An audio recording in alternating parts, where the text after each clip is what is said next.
Hello guys, episode 5 தான் பார்க்க போகிறோம். வாங்க வீடியோக்குள்ளே போகலாம். எபிசோடோட ஸ்டார்டிங்கில் எல்லாரும் குரூப் ஃபோட்டோ எடுக்கிறதுக்காக இருக்காங்க. அப்போ நிக்கிதா வரா. நிக்கிதா வந்து ஜோயா பக்கத்தில் ஒரு இடம் இருக்குது, ஆனால் அங்கே போய் உட்காராம பேக் சைடு போய் நிற்கிறா. அப்போ சிஸ்டர் டயானே கேட்குறாங்க, உனக்கு என்ன கண்ணு தெரியலையா? அங்கே முன்னாடி சீட் இருக்குல்ல, அங்கே வந்து உட்காரு. எனக்கு வேறு வேலையே இல்லையா? நாள் ஃபுல்லாக உங்களை நோட் பண்ணிட்டு உங்களுக்கு எல்லாம் சொல்லிகிட்டே இருக்கிறது என் வேலையா அப்படின்னு திட்டுறாங்க. இப்போ அவள் வந்து ஜோயா பக்கத்தில் உட்காரா. ரெண்டு பேருமே வந்து ரொம்ப கேப் விட்டு, ஏன்னா சண்டை போட்டிருக்காங்கல்ல, தள்ளி தள்ளி உட்காந்துருக்காங்க. இப்போ இதை பார்த்துட்டு இருந்த ஆன் சொல்கிறா கார்கி கிட்ட, கார்கி நம்ம ஏதாவது பண்ணணும் அப்படின்னு சொல்றா. அப்புறம் குரூப் போட்டோல வந்ததுக்கு அப்புறம் கார்கி சொல்றா, இவங்க ரெண்டு பேரையும் பாரு, போட்டோல எவ்வளவு சேடா இருக்காங்க, இவங்க ரெண்டு பேரையும் பாரு, என்னால நம்பவே முடியல, எப்படி சண்டை போட்டு இருக்காங்க அப்படின்னு சொல்லிட்டு இருக்கும்போது ஆன் சொல்றா, நீ இந்த ஸ்கூல்ல இருந்து பாதியில கிளம்பணும்னு சொல்லிட்டு இருக்க அப்படின்னு அவ சொல்லும் போது, புரிஞ்சுக்கோ ஆன், இது வந்து என்னோட லைஃப், என் பேரண்ட்ஸ் ரொம்ப ஹானஸ்ட், கவர்மெண்ட் சர்வன்ஸ் ரெண்டு பேருமே, அவங்க வந்து எப்ப பார்த்தாலும் டிரான்ஸ்ஃபர் பண்ணிட்டே இருப்பாங்க. அப்பா ஒரு ஏரியால இருக்காங்க, அம்மா ஒரு ஏரியால இருக்காங்க. உனக்கு தெரியுமா, நான் தாத்தா பாட்டி கூட தான் இருக்கேன், என்னால யார் கூடயும் பழகலாம் முடியாது, எனக்கு தெரியும் நீ யாரு கூடயுமே பழக மாட்ட அப்படின்னு ஆன் சொல்றா. ஆமா, இந்த ஸ்கூல்ல 300 ஸ்டூடெண்ட்ஸ் இருக்காங்க, ஆனா பாரு நான் உங்க 3 பேர் கூட மட்டும்தான் பழகுறேன், ஆனா அங்கேயும் வந்து நான் ஃப்ரீயா வந்து இருப்பேன், அங்கேயும் நிறைய ஃப்ரெண்ட்ஸ் என்னால உருவாக்க முடியும் அப்படின்னு சொல்றா. நான் காட் கிட்ட ப்ரே பண்ணிட்டு தான் இருக்கேன், என் பர்த்டேக்குள்ள நிக்கிதாக்கும் ஜோயாக்கும் சண்டை சரியாயிரும் அப்படின்னு ஆன் சொல்லும் போது, கார்கி எப்போ உன் பர்த்டேன்னு கேட்கறா. அவ 30th செப்டம்பர்னு சொல்றா. அப்போ ஐயோ அது லாஸ்ட் எக்ஸாம் அன்னைக்கு அப்படின்னு சொல்றா. ஓ எக்ஸாம்ல சயின்ஸ் எக்ஸாம் அன்னைக்கு அப்படின்னு சொல்றா. ஓ பரவாயில்ல, எக்ஸாம் பத்தி மறந்துட்டு நம்ம பர்த்டேவை செலிப்ரேட் பண்ணலாம் அப்படின்னு கார்கி சொல்றா. அப்ப ஆன் சொல்றா, நான் ஏற்கனவே வந்து ஃபெயில் ஆயிருக்கேன், நான் கண்டிப்பா இந்த இயர் பாஸ் ஆகணும், அதனால என்னால பார்ட்டியை பத்தி எல்லாம் யோசிக்க முடியாதுன்னு ஆன் சொல்றா. கார்கி சொல்றா, சரி உன் பர்த்டே ஆன், பார்ட்டி வந்து வைக்கணும், நீ இமேஜினேஷன் பண்ணி பாரு, அது உன் பர்த்டே, நம்ம பார்ட்டி கண்டிப்பா செலிப்ரேட் பண்ணணும், அது வந்து பெரிய ஃபீலா இருக்கும், யோசிச்சு பார்க்கவே, நிக்கிதாவும் ஜோயாவும் சேர்ந்தாங்கன்னா இமேஜினேஷன் பண்ணி பாருன்னு சொல்றா. ஓ ஆமால, அப்போ உனக்கும் வந்து நிறைய மெமரிஸ் எல்லாம் கிடைக்கும்ல அப்படின்னு சொல்லுவோம். ஆமா கண்டிப்பா அப்படின்னு அவ சொல்றா. ஆனும் கார்கியும் பிளான் பண்ணி ஃபர்ஸ்ட் ஜோயா கிட்ட போய் சொல்றாங்க, அவ வருவாளா, அவ வந்தா நான் வரமாட்டேன்னு ஜோயா சொல்றா. அப்ப கார்கி சொல்றா, நாங்க அவகிட்ட சொல்லியிருக்கோம், நீ வந்து விருப்பப்பட்டா வரலாம் அப்படிங்கிற மாதிரி தான் நாங்க சொல்லியிருக்கோம் அப்படின்னு சொல்றா. ஆனா நிக்கிதா கிட்ட அவங்க இன்வைட் தான் பண்ணுவாங்க, ஏன்னா கார்கிக்கு வந்து ஃபேர்வெல் டே வீடியோ மாதிரி கிரியேட் பண்ணணும்னு, அதுக்காக தான் அப்படின்னு அவளையும் பண்ணியிருப்பாங்க, அதை தான் காமிப்பாங்க. இப்போ ஜோயா நீ என்ன பண்ற அப்படின்னு கேட்கறதுக்கு, இல்ல அவளோட மெமரிஸ்க்காக நான் வந்து ஒரு ஃபேர்வெல் வீடியோ மாதிரி கிரியேட் பண்ணிட்டு இருக்கேன் அப்படின்னு ஆன் சொல்றா. அப்போ நிக்கிதாவும் சொல்றா, கார்கி நான் அதை மறந்துட்டேன் அப்படின்னு சொல்றா. அப்ப கார்கி சொல்றா சோயா கிட்ட, உனக்கு எங்களை பத்தி எல்லாம் கவலையே கிடையாது அப்படின்னு சொல்லவும், சோயா சொல்றா, நீ என்ன வேணாலும் நினைச்சுக்கோ, நான் எனக்கு வந்து எக்ஸாம்ஸ்ல வந்து நான் ஃபோக்கஸ் பண்ணணும் அப்படின்னு சொல்றா. அப்போ ஆன் கேக்குறா, நீ எத்தனை சாப்டர் முடிச்சிருக்க அப்படின்னு கேக்குறா. அப்ப 3ன்னு சொல்லும் போது, ஒரு சாப்டர் கூட இன்னும் முடிக்கலன்னு சொல்றா. அப்ப அவ வந்து சொல்றா, சோயா நான் வந்து 3 சாப்டர் முடிச்சு இது 3ஆவது தடவை பண்றேன், பெரிய ஸ்டேட் போர்டு ஸ்டூடெண்ட் மாதிரி பேசாத அப்படின்னு அவ சொல்றா. ஆன் நிக்கிதா கிட்ட சொல்றா, ஜோயா ஜாய் கூட சேர்ந்து படிச்சுட்டு இருக்கா, அவ ரொம்ப சேடா இருக்கா அப்படின்னு சொல்றாங்க. இங்க வந்து ஜோயா கிட்ட சொல்றாங்க, நீ ரொம்ப ஓவர் ஆக்ட் பண்ணாத அப்படின்னு சொல்றாங்க. நீங்க இன்னும் போகலையா அப்படின்னு கேட்கும்போது கார்கி சொல்றா, நாங்க போறோம், அதுக்கு முன்னாடி ஒன்னு கண்டிப்பா சொல்றேன், அவ வரமாட்டா, நீ கண்டிப்பா வா அப்படின்னு சொல்றா. இங்க வந்து ஆனும் கார்கியும் பார்த்துட்டு இருக்காங்க, நிக்கிதாவும் சீனியரும் என்னமோ பேசிட்டு இருக்காங்க. என்ன பேசுறாங்க அப்படின்னா, அவங்க வந்து டெரஸ்க்கு போய் ஃபெயில் ஆனாங்கல்ல, அவங்க மேல தண்ணி ஊத்துவோம் அப்படின்லாம் வந்து நிறைய பிளான். இப்போ ஆனும் கார்கியும் ஜோயா முன்னாடி இதை பேசிட்டு இருக்காங்க. அவ சீனியர்ஸ் கூட எல்லாம் சேருவான்னு நினைச்சே பார்க்கல, என்னமெல்லாம் பண்றாங்க அப்படின்னு சொல்லும் போது சோயா டென்ஷன் ஆகுறா. நீ உன்னோட டவுட்ஸை தான் வந்து நீ இப்ப கேட்கணும், அதை தவிர வேற எதெல்லாம் பேசாத, எனக்கு எக்ஸாமுக்கு வந்து இன்னும் 3 நாள் தான் இருக்கு, நான் ரிவிஷன் பண்ணி தயவு செஞ்சு போங்க அப்படின்னு சொல்றா. வாஷ்ரூம்ல கார்கி கிட்ட நிக்கிதா பாம காட்டுறா. என்னது இது அப்படின்னு கேட்கும். இது ஒரு பட்டாசு அப்படின்னு சொல்லவும், அந்த நேரத்துக்கு சீனியர் சொல்றா, இந்த தடவை நான் வந்து அதை பத்த வைக்க மாட்டேன், என்கிட்ட ஏற்கனவே வந்து 2 வார்னிங்ஸ் இருக்கு, இந்த தடவை நான் பத்த வச்சுனா கண்டிப்பா வந்து நான் மாட்டிக்குவேன் அப்படின்னு அவ வந்து நிக்கிதா கிட்ட சொல்றா. அவ சரி நான் பத்த வைக்கிறேன் அப்படின்னு சொல்றா. அப்ப ஆன் சொல்றா, நிக்கிதா உனக்கும் 2 வார்னிங்ஸ் இருக்கு, மறந்துட்டியா அப்படின்னு கேக்குறா. அப்ப நிக்கிதா சொல்றா, எனக்கு அதை பத்தி கவலை கிடையாது, எனக்கு இந்த ஸ்கூல் என்ன பண்ணுச்சு, அவங்க என்ன எனக்கு வார்னிங்ஸ் கொடுக்கறது, நான் உங்களுக்கு வார்னிங் கொடுக்குறேன், லாஸ்ட் எக்ஸாம் அன்னைக்கு இந்த ஸ்கூல்ல மிகப்பெரிய சம்பவம் ஒன்று பண்ண போறேன் அப்படின்னு சொல்றா. அப்ப ஆன் சொல்றா, அன்னைக்கு எனக்கு பர்த்டே, நாங்க அதை வந்து செலிப்ரேட் பண்ணலாம் ஸ்கூல்ல நினைச்சிட்டு இருந்தோம் அப்படின்னு சொல்லவும், சீனியர் சொல்றா, இதை விட பெரிய செலிப்ரேஷன் இருக்கவே முடியாது அப்படின்னு சொல்றா. அப்ப ஆன் சொல்றா, சரி உனக்கு என்ன வேணாலும் நீ செய், ஆனா உன்னை வந்து பர்த்டே பார்ட்டிக்கு இன்வைட் பண்ணல, நீ வந்து வராத, அது மட்டும் இல்லாம நான் பர்த்டே பார்ட்டியை செலிப்ரேட் பண்ணல, அது மட்டும் இல்லாம கார்கியும் வந்து ஸ்கூல் விட்டு போறா, சோயாவும் வந்து சயின்ஸ் செக்ஷனுக்கு மாற போறா, எனக்கு எந்த ஃப்ரெண்ட்ஸும் இல்ல, யாருமே எனக்கு ஃப்ரெண்ட்ஸும் வேண்டாம், எனக்கு வந்து ஜீசஸ் இருக்காங்க, காட் இருக்காங்க, லில்லி மேம் இருக்காங்க அப்படின்னு சொல்லிட்டு ரொம்ப கோவப்பட்டு போறா. அப்ப சீனியர் சொல்றாங்க, வேற யார் அவளுக்கு ஃப்ரெண்ட் ஆயிடுவாங்கன்னு நினைக்கிறேன், நீ அவளை பத்தி நினைக்காத, மறந்துடுன்னு சொல்றாங்க. இதெல்லாம் பார்த்துட்டு இருந்து ஆன் போய் ஜோயா கிட்ட சொல்றா, ஜோயா உனக்கு இன்னும் கொஞ்சம் கூட கேரிங்கே கிடையாதா அப்படின்னு கேட்கவும், ஜோயா சொல்றா, நாளைக்கு எக்ஸாம் ஸ்டார்ட் ஆகுது, நீ போய் படின்னு சொல்றா. ஆன் சொல்றா கார்கி கிட்ட, அவ வந்து எனக்கு வந்து ஸ்டடி எல்லாம் சொல்லித்தரா, அதனால அவளை வந்து என்னால திட்ட முடியாது, நீ அவகிட்ட பேசு கார்கி ப்ளீஸ் அப்படின்னு சொல்றா. கார்கி போய் அவகிட்ட பேசுறா. கார்கி சொல்றா, ஸ்கூலுங்கிறது வந்து எக்ஸாம் மார்க்ஸ் ப்ராஜெக்ட்ஸ் மட்டும் கிடையாது அப்படிங்கறத நீ கண்டிப்பா ஃபர்ஸ்ட் புரிஞ்சுக்கோ. உன்னோட ஃப்ரெண்ட் அவங்க இருக்கான்னு நீ தெரிஞ்சுக்கணும். அவ வந்து எதையுமே கேர் பண்ணிக்கிறது இல்லை, எல்லாத்தையும் ஈஸியா எடுத்துக்கிறா. அவளுக்கு வந்து மெச்சூர்டு அவ்வளவுதான். ஆனா உனக்கு அது தெரியும் நல்லா, ஆனா நீ வந்து அதை மதிக்கவே இல்லை. உனக்கு நிறைய ஃப்ரெண்ட்ஸ் இங்க சீக்கிரம் கிடைப்பாங்க, ஆனா நிக்கிதா மாதிரி உனக்கு ஒரு ஃப்ரெண்டு கிடைக்க மாட்டாங்க. அவ ஸ்கூல் ஸ்டார்டிங்ல இருந்தே உனக்கு வந்து ஃப்ரெண்டு.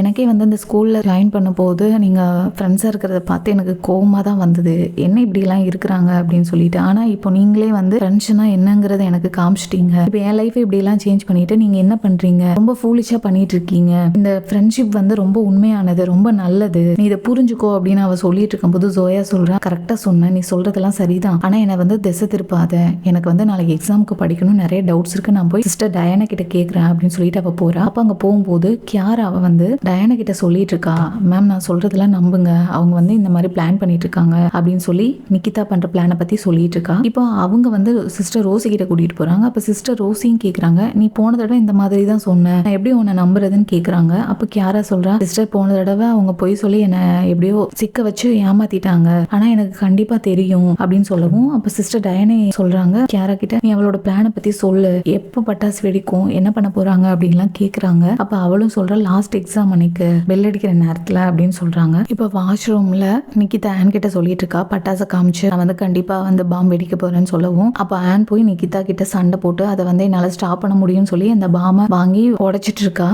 நிக்கிதாவோட பிளான் வந்து ஃபெயிலியர் ஆனதுக்கு ரொம்ப நன்றி அப்படின்னு சொல்றா. அப்ப நிக்கிதா சொல்றா, என்ன பிளான் வந்து ஃபெயிலியர் ஆகல, நீ பாம் வாங்கினா என்ன, எனக்கு வேற பிளான் கிடையாது, நான் வேற பிளான் சேஞ்ச் பண்றேன், எக்ஸாமுக்கு 15 நிமிஷத்துக்கு முன்னாடி நான் வந்து கிளம்பிடுவேன், சீக்கிரம் எக்ஸாம் எழுதிட்டு அப்ப பாரு என்ன நடக்குதுன்னு சொல்லிட்டு அவ போறா. அப்ப எக்ஸாம் ஸ்டார்ட் ஆயிடுச்சு, எல்லாரும் எக்ஸாம் எழுதிட்டு இருக்காங்க. ஆனா சிஸ்டர் டயானே வந்து ரொம்ப பரபரப்பா இருக்காங்க. அப்ப வந்து நிக்கிதாவை வாட்ச் பண்றாங்க. அவ அதே மாதிரி எக்ஸாம் சீக்கிரமா எழுதிட்டு பேப்பரை கொடுத்துட்டு போறா. அவங்க என்ன பண்ணலாம்னு யோசிச்சுட்டு இருக்கும்போது லில்லி மேம் போறாங்க. அவங்களை கூப்பிட்டு, மேம் எனக்கு ஒரு ஹெல்ப் பண்ணுங்க, கிளாஸை பாத்துக்கோங்க அப்படின்னு சொல்லிட்டு அவங்க போறாங்க. அந்த நேரத்துக்கு நிக்கிதாவோட அம்மா வந்து வராங்க ஸ்கூலுக்கு. அதாவது சிஸ்டர் ரோசி வந்து கால் பண்ணிருப்பாங்க அவங்கள பேரண்ட்ஸை வர சொல்லி. அவங்க தான் வந்து பியூன் கிட்ட கேட்டுட்டு இருக்காங்க. அவங்க சிஸ்டர் டயானா கிட்ட கெஞ்சிட்டு இருக்காங்க, சிஸ்டர் ப்ளீஸ் அவளை மன்னிச்சிருங்க இந்த ஒரு தடவை ப்ளீஸ் அப்படின்னு சொல்லிட்டு இருக்காங்க. இல்ல என்ன மன்னிச்சிருங்க, இந்த தடவை அவளுக்கு வந்து மன்னிப்பே கிடையாது, இது அவளோடது 3rd வார்னிங் அப்படின்னு சொல்றாங்க. இப்போ எல்லாருமே சேர்ந்து வாஷ்ரூம்ல போய் தேட போறாங்க. ஏன்னா அவ வந்து பட்டாசு அங்க தானே வச்சிருப்பாங்கன்னு சொல்லி யார இன்ஃபர்மேஷன் கொடுத்திருந்தா. போய் எல்லா வாஷ்ரூமே திறந்து ஓபன் பண்ணி பார்த்துட்டு இருக்காங்க, எங்கேயுமே இல்ல. இப்ப நிக்கிதா கிட்ட பட்டாசு எல்லாம் எங்க அப்படின்னு சொல்லி கேக்குறாங்க.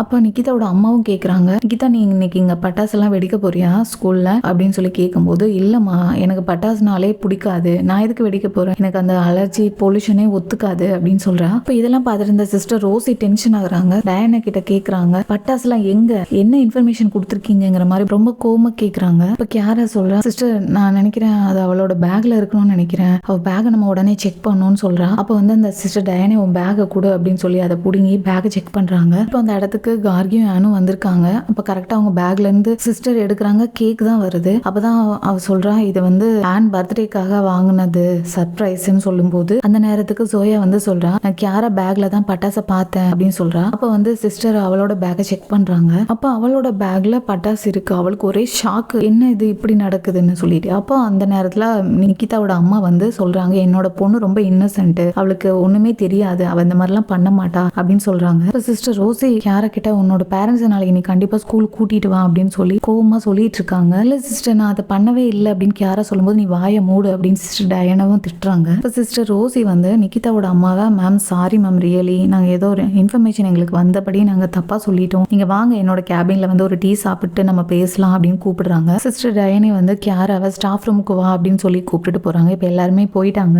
இப்போ அந்த இடத்துல தான் ஒரு பிளாஷ்பேக் காட்டுறாங்க. அதாவது ஜோயா போய் நிக்கிதாவை வந்து ஸ்டாப் பண்ணிருப்பா இந்த பாம்பு வெடிக்கிறதுக்காக, அவ தான் தடுத்திருப்பா, அதை தான் காட்டுறாங்க. இவ ஒரு முட்டாள், இவ என்ன பண்ண போறானே தெரியல அப்படின்னு சொல்லி ஜோயா சொல்லும் போது, நீ எதுக்கு என்ன ஸ்டாப் பண்ண நிக்கிதா கேக்குறா. நீ தான் ஒரு முட்டாளாச்சு, நான் மட்டும் உன்னை ஸ்டாப் பண்ணல அப்படின்னா இந்நேரம் நீ இப்ப ஸ்கூல் விட்டு வெளியே போயிருப்ப அப்படின்னு சொல்லவும், நீ எதுக்கு கவலைப்படுற என்ன பத்தின்னு நிக்கிதா கேக்குறா. அப்ப ஜோயா ஆன் கிட்ட சொல்றா, நான் மறுபடியும் போயிட்டு வரதுக்குள்ள நீ இவகிட்ட புரிய வை அப்படின்னு சொல்றா. அப்ப நிக்கிதா கேக்குறா, நான் தான் வந்து ஒரு ரவுடி பொண்ணாச்சு, எனக்கு தான் வந்து சென்ஸே கிடையாது, நான் எப்ப பார்த்தாலும் ஏதாவது தப்பு பண்ணிட்டே இருப்பேன், அடி வாங்குவேன், எல்லாமே உனக்கு தெரியும், ஆனா உனக்கு ஏன் என் மேல கவலை அப்படின்னு கேக்குறா. அப்ப ஜோயா சொல்றா, நிக்கிதா நம்ம வந்து 2nd ஸ்டாண்டர்ட்ல இருந்து ஃப்ரெண்ட்ஸா இருக்கோம், ஒரே பிளேஸ்ல உட்கார்ந்துருக்கோம், 7 வருஷ ஃப்ரெண்ட்ஷிப்பை வந்து இந்த ஒரே ஒரு சண்டைக்காக நம்ம வந்து வேண்டான்னு கொண்டு போக முடியாது, நீ என்னோட பெஸ்ட் ஃப்ரெண்ட் எப்பவுமே அப்படின்னு சொல்லவும், ஆமா நீ 7 வருஷ ஃப்ரெண்ட்ஸை இப்படி தனியா விடுவியா அப்படின்னு அவ கேக்குறா. நீ தனியா இல்ல, உன்னோட பெஸ்ட் ஃப்ரெண்டு கூட தானே இருந்த அப்படின்னு அவ சொல்றா. நியூ ஸ்டடி பண்றேங்கிற சாக்குல ஜாய் கூட தானே போய் ரொமான்ஸ் பண்ணிட்டு இருந்த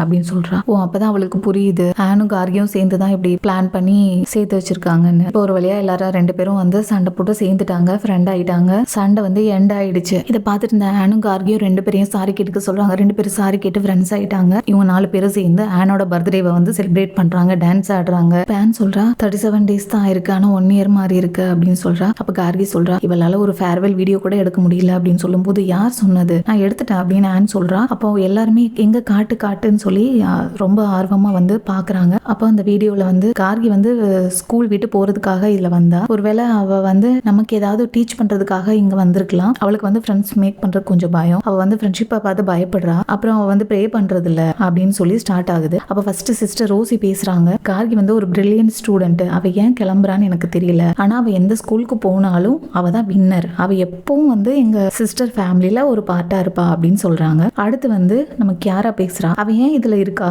நான் கார்கி போக கூடாதுன்னு ரொம்ப ஆசைப்பட்டேன், ஏன்னா அவளோட அட்மிஷன் கேன்சல் ஆகும்னு நான் விரும்புறேன், அதுக்கு பதிலா நான் அந்த ஸ்கூலுக்கு போகணும், என்னோட ட்ரீம் வந்து ராக்ஃபோர்ட் ஹை ஸ்கூல்ல படிக்கணும் ஆசை அப்படின்னு சொல்லி சொல்றா. இவளுக்கு எவ்வளவு கொழுப்பு பாத்தியா அப்படின்னு சொல்லி இவங்க எல்லாம் சிரிச்சுக்கிறாங்க. அடுத்து வந்து நிக்கிதா பேசுறா. சரி யார்கிட்ட இந்த வீடியோ காட்டாதீங்கன்னு சொல்லிட்டு ஸ்டார்ட் பண்றா. அவ வந்து பாக்குறதுக்கு ரொம்ப டஃப் ஹார்டு தான், ஆனா அவளுக்குள்ள ஒரு ஃபயர் இருக்கு, அவ எங்க போனாலும் ஒரு பாம் பிளாஸ்ட் மாதிரி இருப்பா அப்படின்னு சொல்லி அவ சொல்றா. அடுத்து ஜோயா பேசுறா. அவ ரொம்ப பாசிட்டிவான கேர்ள், அவ ரொம்ப நல்ல கேர்ள், அவகிட்ட இருந்து நான் ரொம்ப கத்துக்கிட்டேன்.